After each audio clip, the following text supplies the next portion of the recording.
शेतकऱ्यांच्या उत्पन्न वाढीसाठी, शाश्वत शेतीसाठी आणि जागतिक स्पर्धात्मकतेसाठी ऑल फॉर एग्रीकल्चर 226 ही परिषद शेतकऱ्यांना जागतिक तंत्रज्ञानाची ताकद देण्याकरिता नवा टप्पा ठरणार असणे. अध्यक्ष महाराज,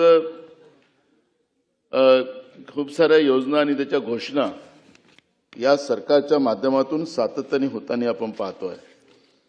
अध्यक्ष महाराज, मी विशेष करून शेतीशी महत्त्वाचं निगडीत असलेलं जे सौर ऊर्जा आता माननीय मुख्यमंत्री सातत्यानं घोषणा करतात, जाहीर करतात की आता पुढचा काळ आम्ही 24 तास विद्युत देणार. आता जे सौर ऊर्जा शेतकऱ्यांना दिली जाते त्याचा गवगवा केला जातो. अध्यक्ष महाराज, एक प्रकारची ही फसवी योजना राज्य सरकार आणतंय का?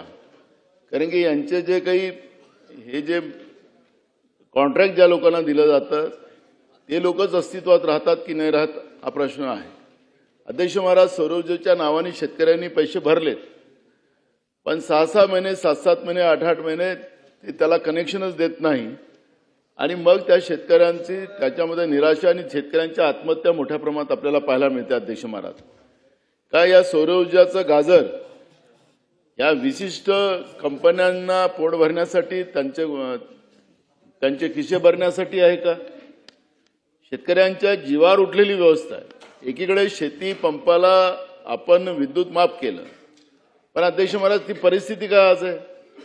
अनेक शेतकऱ्यांच्या शेतातले जे ट्रान्सफॉर्मर जेव्हा जडतात त्याला ट्रान्सफॉर्मर पण लावून दिलं जात नाही आणि आता म्हणतात की तुम्हाला मोफत आहे तर साधं फेज गेला तर फेज पण लावून देत नाही. आणि अध्यक्ष महाराज, शेतकऱ्याला जीव मोठीत घेऊन ते फेज लावायला लागतं आणि अनेकांचा जीव त्याच्यामध्ये जातं, असं चित्र आपण पाहतोय.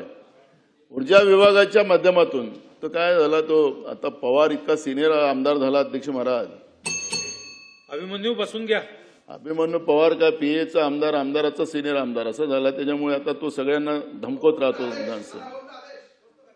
तर अध्यक्ष महाराज, ही सौर ऊर्जा एक मोठा भ्रष्टाचार शेतकऱ्यांच्या नावाने या सरकारच्या माध्यमातून राबवला जातो आणि शेतकऱ्याला लुटलं जात आहे हा आरोप नाही. अध्यक्ष महाराज, ही वस्तुस्थिती आहे.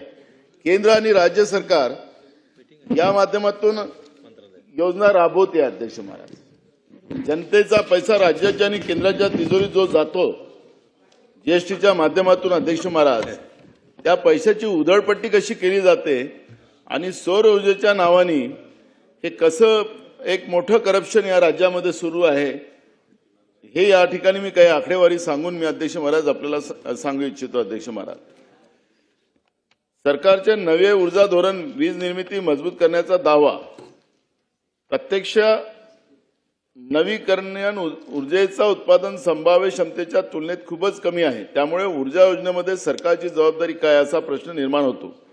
महाराष्ट्रातील पवन ऊर्जा क्षमता सुमारे 9,800 सौर प्रकल्पाची जी स्थिती आहे त्याला 786 मेगावॉट सरकारने मोफत विद्युत आपण शेतकऱ्यांना विद्युत पंपाची दिलेली आहे शेती पंपासाठी.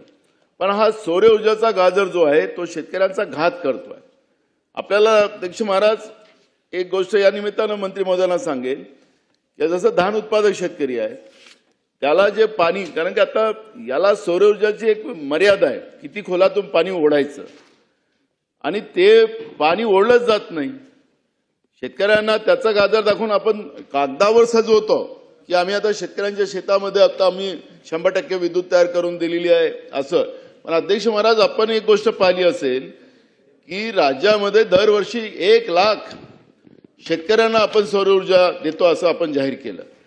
मग राज्यामध्ये विद्युत पंपांचे कनेक्शन आपण किती शेतकऱ्यांना दिलेले आतापर्यंत तो आकडा एकदा जाहीर केला पाहिजे. गेल्या 3-4 वर्षामध्ये आपण जसं 1-1 लाख शेतकऱ्यांना देतोय तर मग हे शेतकरी आले कुठून हा पण प्रश्न निर्माण होतोय. मग तुम्ही एकतर अर्धा एकराचा शेतकरी असेल, एकराचा शेतकरी असेल, त्याच्या 3 भावांना तुम्ही देता का वेगळं वेगळं? तसं करताय का? मग त्याला पाणी कुठून येत आहे? पाणी ओढलं जात आहे की नाही?